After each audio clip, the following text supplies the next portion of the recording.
So how are you guys? I got a question. Yes. So you got a question on LinkedIn. Okay. Talking to my boss about it. Yep. He's asking some questions that I don't know the answers. Okay.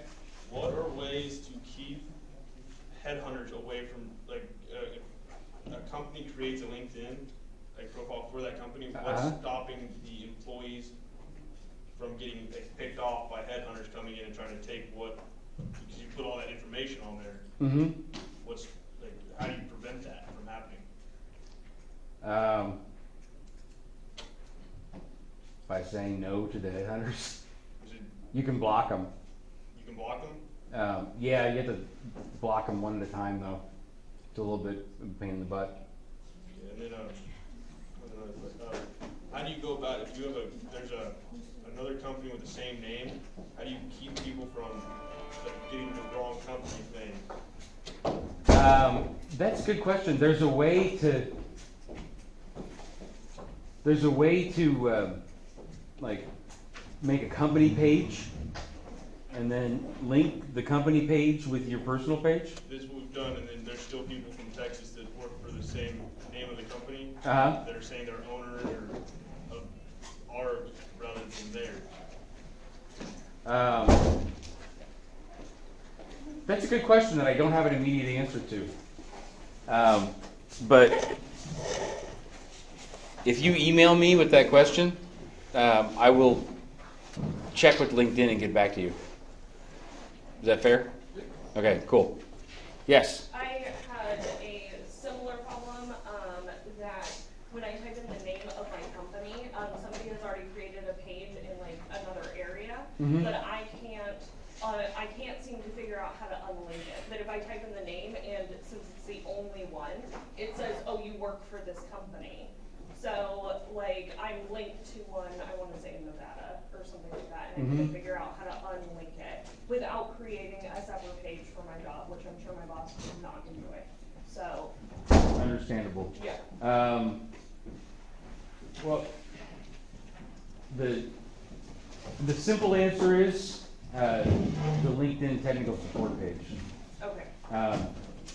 But it's a little hard to get to. So again, I don't have anything to write with right now. Okay. If you email me to remind me, I'll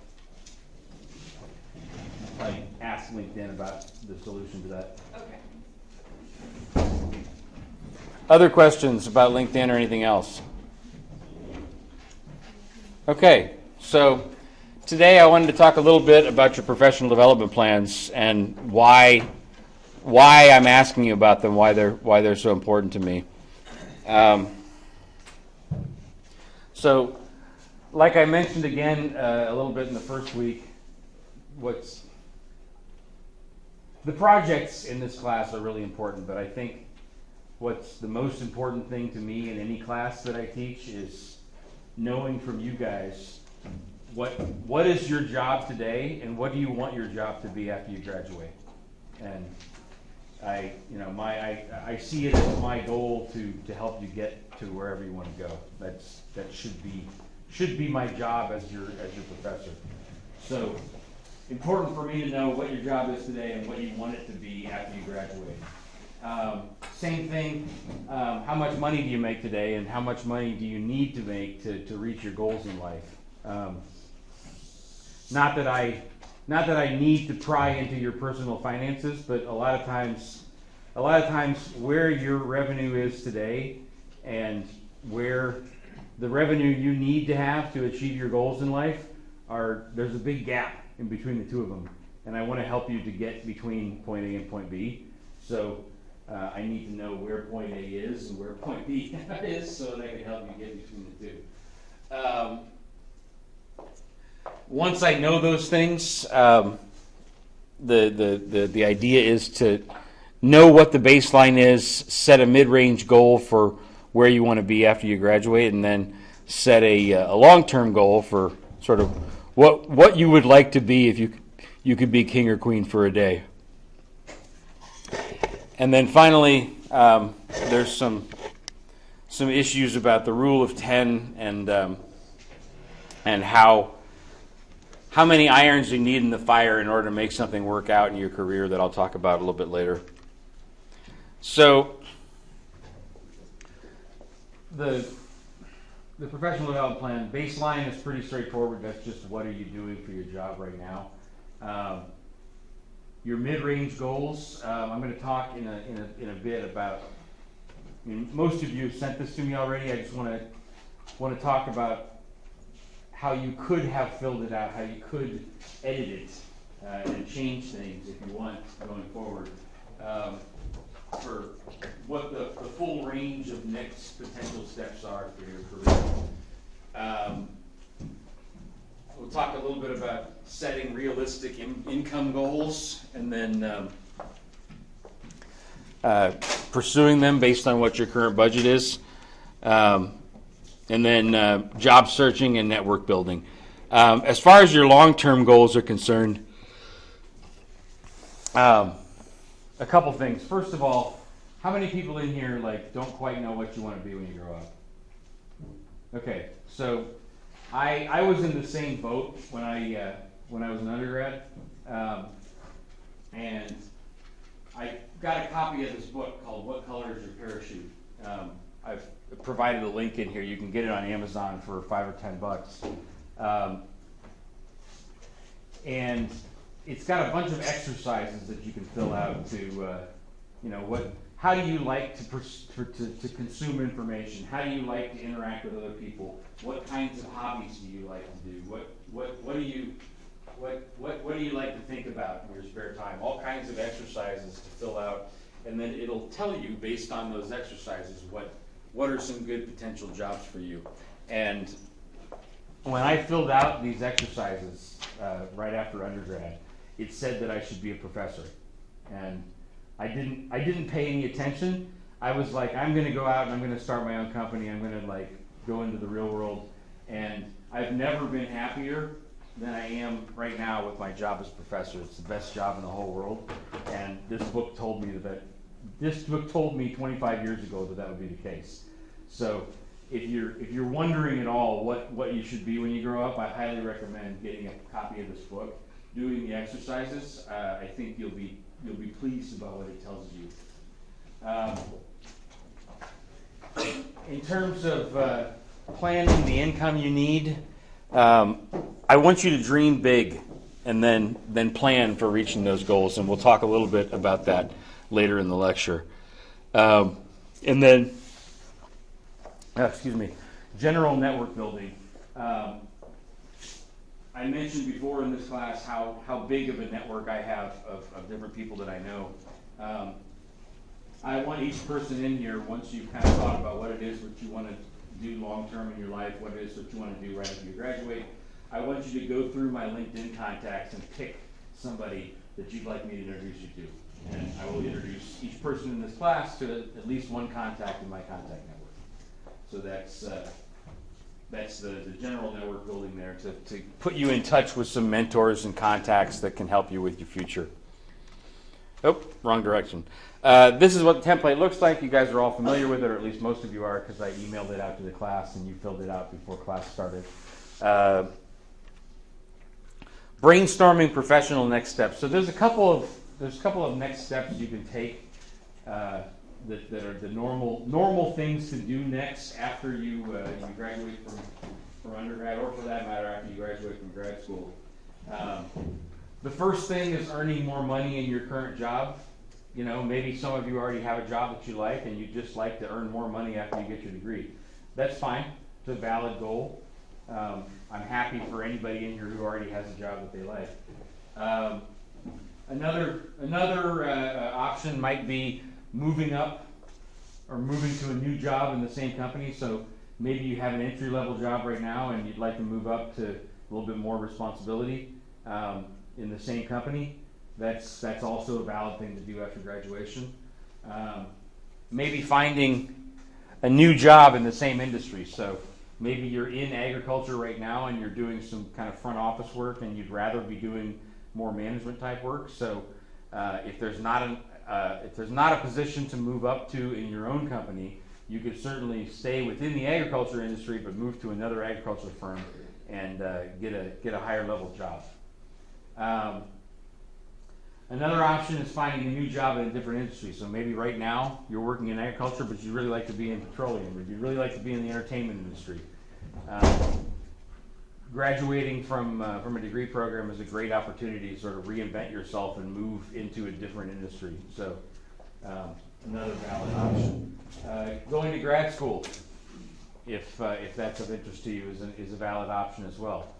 And then finally, I'd like to encourage you to not turn your nose up at internships, volunteer opportunities, and hobby projects. When I was doing my MBA, I worked for a company between the first and second years of the MBA called Artist Direct, which was an internet store for merchandise for different popular music bands, and then it was also a concert booking agency. And I was discontent for most of the time that I had that job, because a lot of my fellow MBA colleagues were working on Wall Street for the summer making bank. They were making really good money, and I was getting paid $5 an hour. And I was upset that I'm not making more money, but actually I took the paying job in that organization rather than the free job. If I had been willing to work for free and just go get coffee for the agents in that booking agency, not that I don't like being here right now, but I might not be here right now. I might be on the Hollywood top 100 list of like power brokers, because the bands that they did the booking for were some of the biggest in the business. The Beastie Boys, the Stones, Stone Temple Pilots, who else? Red Hot Chili Peppers. I mean, it was an all-star list of bands, and if I had just been willing to work for free, I would have gotten introduced to all the people behind the scenes from those bands. But I was too proud to work for free. I had to be paid, so I didn't get a chance to do that really cool stuff. So I highly recommend, if there's something that you're really interested in, just because it doesn't pay full time, and I know everybody in here has to graduate and find a job and make money, I get that, but don't forget about doing things in your spare time, doing part-time volunteer work, just working as a hobby for someplace for free. If it's really something you're passionate about, it's a great way to get your foot in the door. And don't be too proud to do something for free. It can be a really, really good opportunity to get your foot in the door with things.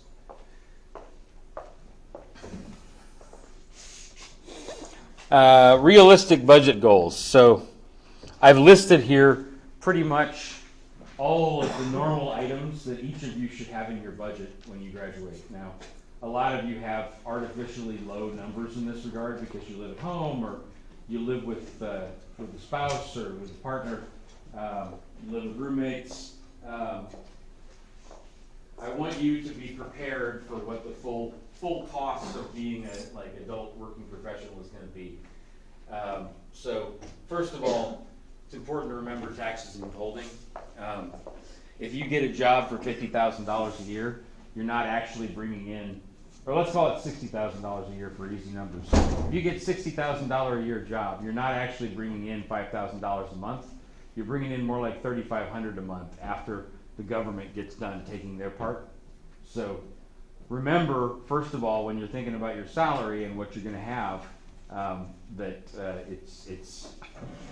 it's about 80 to 85% of whatever the number is. Sometimes even less. My gross salary per month right now is $9,700 and something. I get like $5,500. The rest is all gone for taxes and benefits.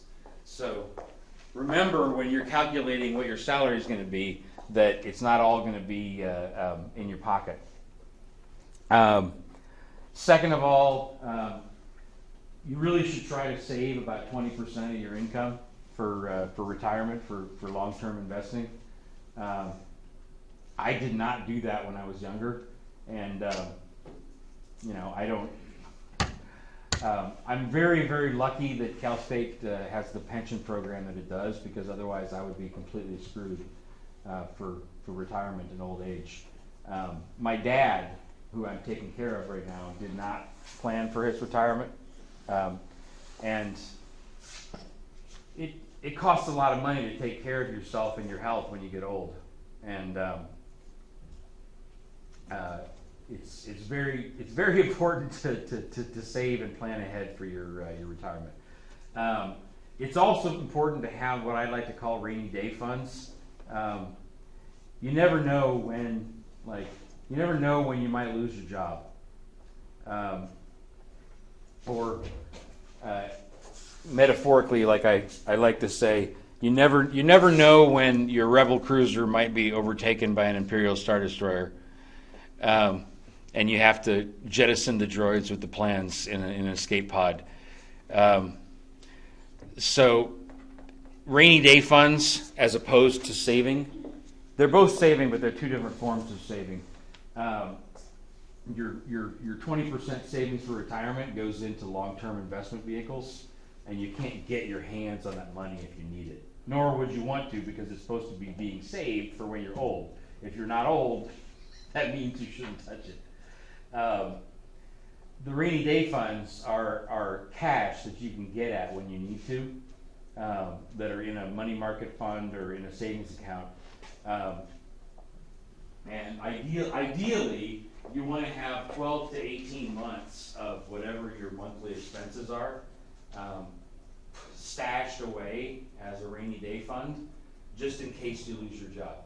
Or in case you decide you really want to go forward with starting your own business. In general, you should plan. In general, if you're starting from nothing, you should plan that it's going to be 18 months before you get a dime from a new business that you start. The business may start to have revenues, but those revenues are offset by the cost of the business. And if you're going to start your own business, you really want to go into it with 18 months worth of spare money that you can use to pay your monthly expenses. So rainy day funds, very important to be planning for.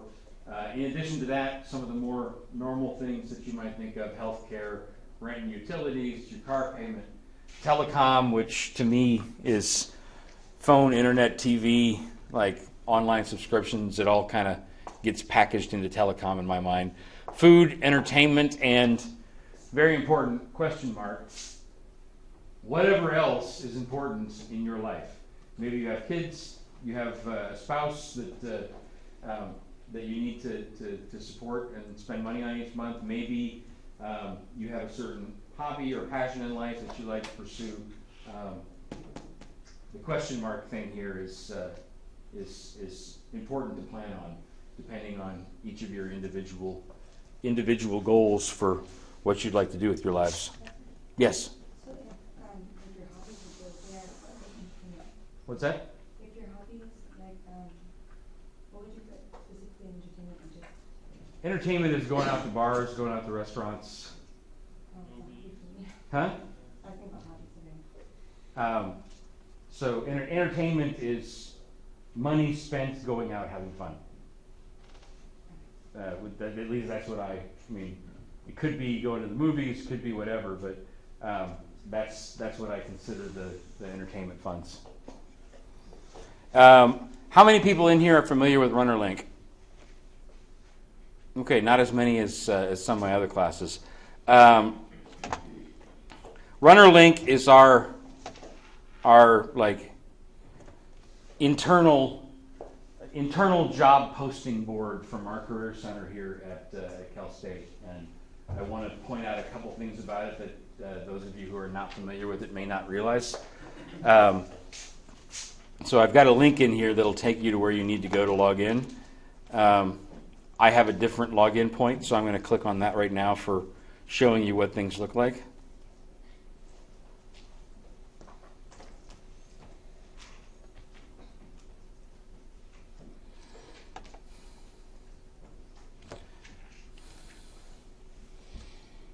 At least I'm going to try.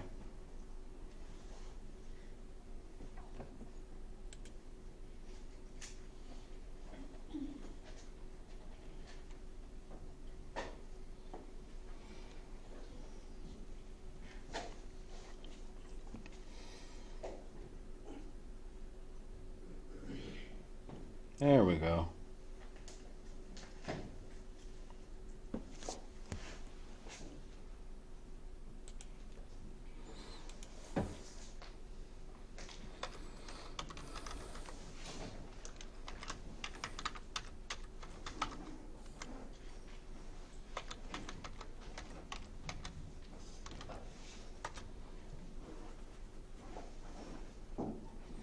Okay.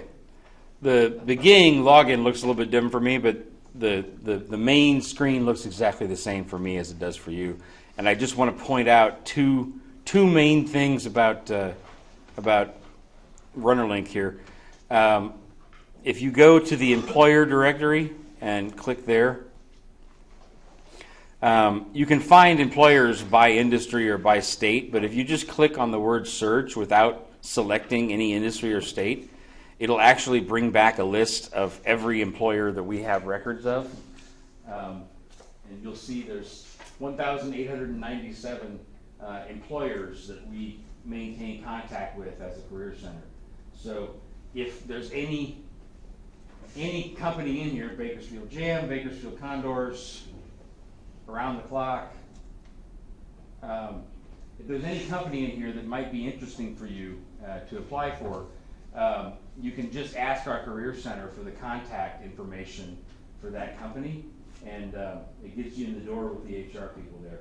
So don't forget, there's lots of other ways to find contacts, but don't forget that you've got information right here on a lot of different companies that you might be interested in. And then same thing, if you go to job search and click there, and you don't select any industry or profession type and just click search, it'll bring back a list of all the jobs that are currently being recruited for in our career center. And you can see there's 293 jobs that are actively being hired for here at Cal State right now. So I would recommend that you browse through that list. You might be surprised at finding some things that you would enjoy that you didn't realize are already being recruited for here on campus. So two things job search wise that are important to remember about RunnerLink. If we go back to the slideshow now,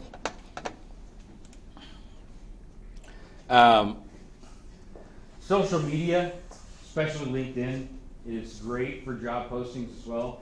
I'll go back to, there's a couple things that I didn't get a chance to show about LinkedIn on Monday that I'm going to show when we get done here, and one of them is how to find job postings on LinkedIn. So Monster and other public job posting exchanges are great. However, that usually works best if you fill out all the materials, send in your application via Monster or Indeed or whatever, and then you find a contact at that company, call or email them, and tell them who you are, and tell them that you've applied, and ask them if they can make sure that your resume gets a decent look. A lot of times when you apply through a place like Monster, there's so many applications that are getting sent in, your paperwork can sometimes get lost in the shuffle and people never see it. So for that reason, it's important to identify some network building targets and try and connect with somebody at the company that you're applying to, and just let them know that you applied. What color is your parachute? Like I talked about, here is the link. Here's a link to Amazon for the 2015 or 2016 version of that. There should be a 2017 version now, but the book doesn't change that much. If you got the 2012 or 2013 version, you could probably get it for a couple bucks, and it's pretty much the exact same book. So any of you who are interested in doing these exercises and kind of figuring out what it is that you want to be when you grow up, I highly recommend getting a copy of that book, even if it's a couple years old.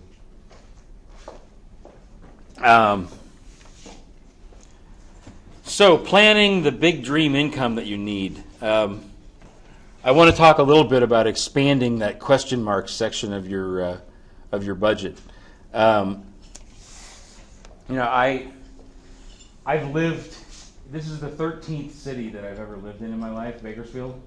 So I've lived on the East Coast. I've lived on the West Coast. I've lived in the Midwest. I've lived in Germany. I've lived in Brazil. I have friends and family all over the world that I miss and that I want to see. And for me, it's always been very important to have a large travel and entertainment budget. I kind of lump those together because going out, as soon as I go to travel to see people, we'll go out to a restaurant, we'll go out to a bar, we'll go out to a show of some kind. There's expenses attached to the travel besides just the travel money. So I sat down a long time ago and planned to myself, well, how much money would I really need in order to be able to go visit all of the various friends that I have around the world, or to pay for them to see me if I couldn't get off work or couldn't leave. And I came up with a number of about $30,000. It seems like a tremendous amount of money, but that's actually what would be necessary for $1,000 to fly to Brazil, plus $2,000 or $3,000 more once I'm there. Another $1,500 to fly to Europe, plus probably $4,000 of expenses while I'm there. And then various trips within the United States and the expenses associated with that. I really sat down and I counted, okay, how much is the plane ticket? How much is hotel going to be? Well, sometimes I can stay with friends, but other times, you stay with friends too much, you start to wear out your welcome. Sometimes it's important to have a hotel room. And how often are we going to go out? Like, how am I going to pay for food? Like, all of that stuff. And I really added it all up and came up with this number. I'm not quite there yet. I'm probably spending more like 15 to 20 rather than 30 on travel and entertainment in my life right now. But I know what the number needs to be in order for me to be able to do what I wanted to do. And I keep planning what I do in the summer, what I do with my spare time for consulting work, so that I eventually get to the income level that I need to be at. I'm at around 110 right now, and I probably need to be at, just to be able to achieve the travel budget goals, I need to be at more like 150. And in order to achieve some of these other goals, it would probably need to be more like 200, which is doable when you plan ahead and you identify. Especially, it's usually not doable to get up above 100 or 200,000 a year, unless you start doing something entrepreneurial. It is possible to get a $300,000 or $500,000 a year salary, but those jobs are pretty all-consuming, and they're tough to get. They're tough to find, and they're tough to get, and they're tough to maintain. I mean, it's a grueling grind to do a $500,000 a year job. So the way that you get up to $200 or $300 or $500,000 a year in revenue is with a base salary and some kind of entrepreneurial venture or consulting work that you do on the side. But in order to know how much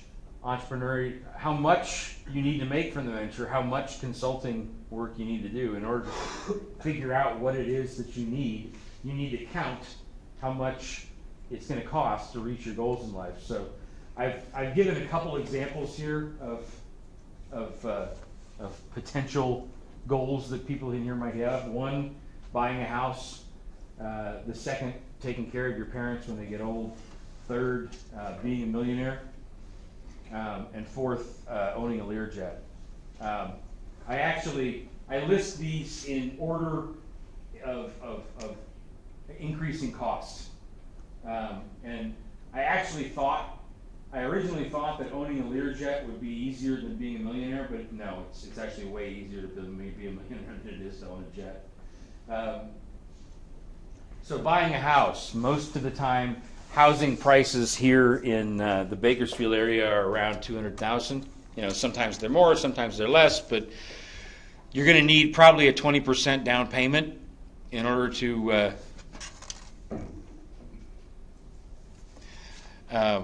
you're going to need about a 20% down payment in order to close the deal on a house. So $200,000 house, 20% down payment is about $40,000 that you need to save up in order to be able to buy a house.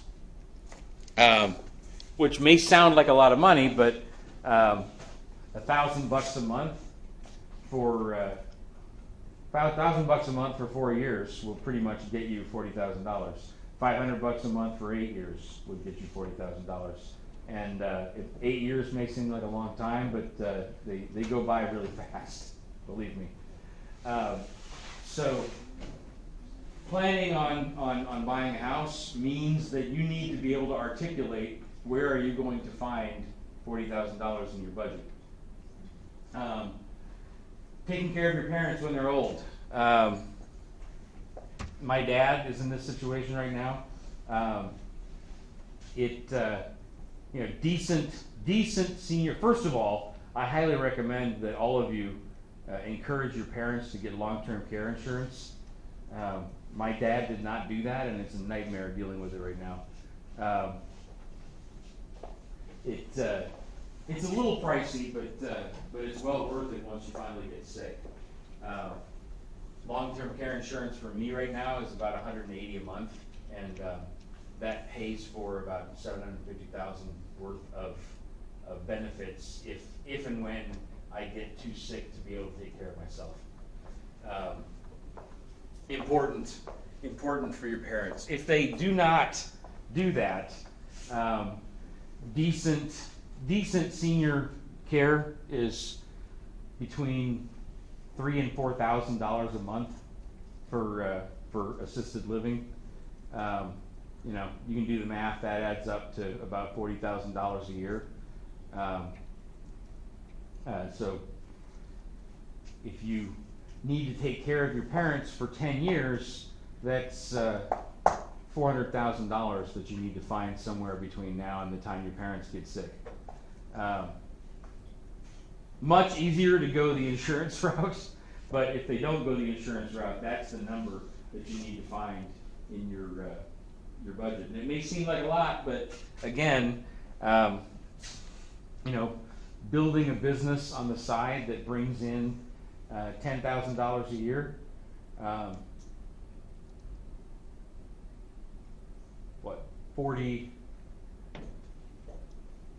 $10,000 a year, 400,000. So 40 years, and you've got 40 years. So hopefully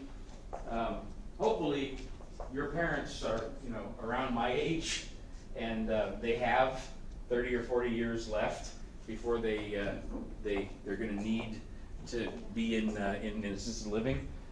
So if you build a business now, which brings in just $10,000 of extra money on the side per year, that would take care of your parents by the time they're old enough to need the help. Being a millionaire. If you save between $20,000 and $30,000 a year for between 20 and 30 years, you will be a millionaire. If you invest the money reasonably well, it'll compound. It's again, it may seem like a lot, but a business on the side that brings in $20,000 a year is not that hard to put together. You can't do it from today to tomorrow, but it's certainly something that you can maintain while doing another job. And then finally, owning a Learjet. This is one that's dear to my heart because I travel a lot, and it's a pain in the butt having to go through security and basically be packed into a tiny space like sardines in a can, flying in coach. So I've always wondered what it would be like to have my own jet. And anybody in here want to take a guess on how much it costs to buy a Learjet? Are you buying it yourself, or are you going with a partner? Huh? Going with a partner? Either one. Yourself? Either one. I don't know what a Learjet is, but I know somebody who has a jet. He's like multiple partners. It's a local company here in town, and he's paying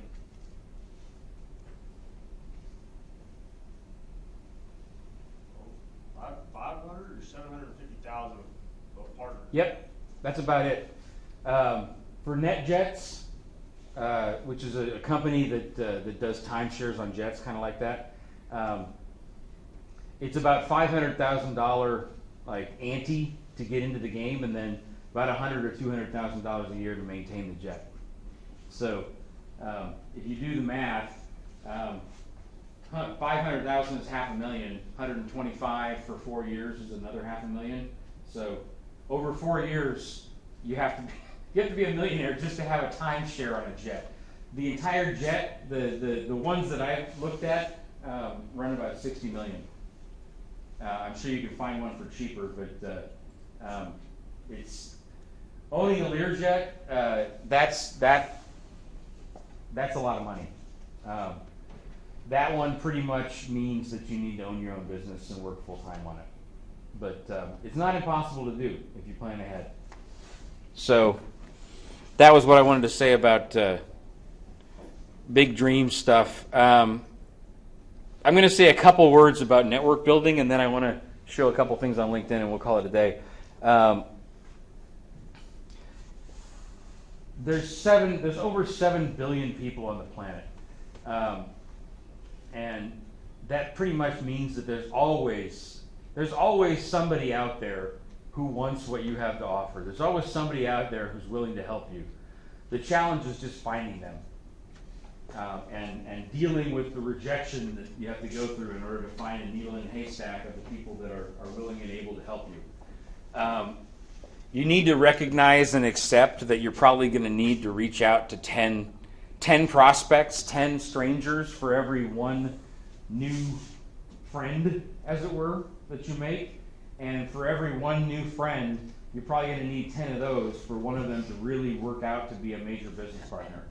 So if you do the math, that means you need to reach out to 100 strangers in order to find one new business partner. So don't think that you're going to just make 1 or 2 phone calls or go to 1 or 2 networking events and it's going to be enough. It's not going to be enough. I'm superstitious about the number 10, but you pretty much need 10 irons in the fire to ensure that one thing is going to go right. When you are doing your prospecting and networking, make sure to leverage the internet, social media. When you finally do get somebody on the phone or you get a chance to talk to them in person, that time is really precious. And you don't need to waste it asking questions like, how many people work in your company? What is your company's revenues? What are the main products that you deal with? You can find all that out on the internet before you ever meet somebody. if you really do your homework, then you can spend the time talking to new contacts, talking about things that you can only learn by talking with them in person. But there's a lot of information you can learn about new contacts via public media before you ever talk to them. Document everything. No piece of information is too small. I have a nice anecdote that I like to tell about documenting things.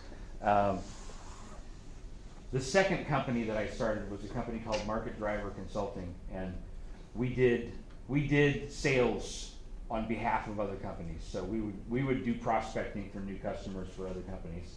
And one of my clients wanted to get a contact with this big PR firm in Indianapolis called Borshoff Johnson. And I didn't know anybody there. The client didn't know anybody there. So I just picked up the phone and I found the phone number for Eric Johnson, one of the partners. And I called and asked for Eric, and the attendant said, well, he's on vacation right now. Can I give you his voicemail? And I said, yeah, sure, no problem. So she put me in his voicemail, and the voicemail said, hey, this is Eric Johnson. I'm on vacation right now. I'll be back next Tuesday. Leave me a message, and I'll get back to you as soon as I can. And I made a note to myself, okay, this is now Wednesday. Eric is going to be back next Tuesday, so he's going to need a couple days to get back into the swing of things probably after being on vacation. So I'll call him the Friday after he gets back, or I'll call him the Monday after that. And I made a note in my calendar, make sure to call him back on that day. And I did, and I caught him, and I asked him, hey, I said, hey, this is Jeremy Woods. I left you a voicemail. It's great to get a chance to talk to you. How was your vacation? And we talked a little bit, and then I talked to him a little bit more about what I was calling about. And long story short, he's become a really good contact of mine, and I usually have him guest lecture in my classes about once a year. So from complete stranger to regular guest lecturer in my classes, basically because I made a note of the fact that he was on vacation and we were back next Tuesday. It may seem like insignificant information, but no information is too small. And then finally, don't take rejection personally. It's just a part of the process. When you try and do anything new in the world, you're going to encounter rejection, and you're going to feel like you're all alone, and there's nobody that cares, and why are you doing this? Just persevere, stick with it, and you'll get past it. Just remember that you're going to feel rejection, and don't take it personally. It's part of being a small business owner. It's part of trying to start a small business. Okay, with that, I want to do just one or two things on LinkedIn quick, and we'll call it a day.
Okay, so first of all, I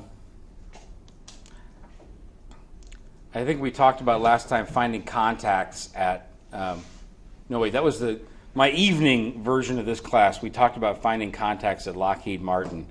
If I go ahead and type in Lockheed Martin in the search box, people like we talked about. In this, you can name any company and put the company name there. It's the same thing.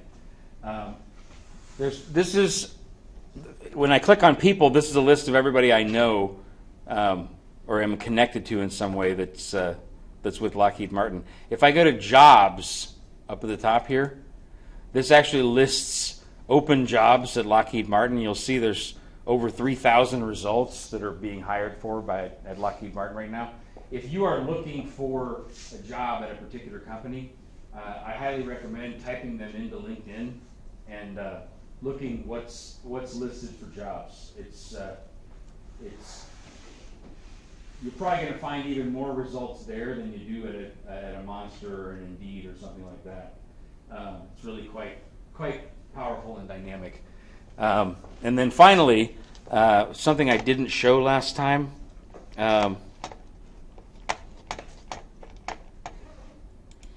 Is where to add new stuff. So I have a version of LinkedIn called Premium, which is unfortunately laid out a little bit different than the basic version. In your basic version, you're going to find little buttons underneath where your profile is that say things like education, projects, job experience, volunteer work. They're all going to be different icons that are listed here below where your face and the top of your profile is. And if you can't see them all, there's a little see more button like this that's underneath those buttons. If you just click on the see more, it'll show you everything you can possibly add. So for me, if I want to add projects, for example, educational projects to my profile, I'm just going to go to the icon that says projects, click add, and it looks pretty much like this. So you can type in a project name like Management 3450 Small Business Management XYZ Company. Whatever company it is that you're doing your project for. You can add a single date of just January of this year when we've started the class, and you can attach this to one of your educational projects. So it'll LinkedIn will show that you did this project while at Cal State. And then you can just type in a description here, something like, together with 5 classmates, developed a new website and guerrilla marketing strategy to identify approximately $10,000 in new customer groups. And then just click save, and you've got a project in there, just like a job description talking about your educational projects. It's 10 till. I finally actually went till the end rather than ending early, so I'll see you guys on Friday.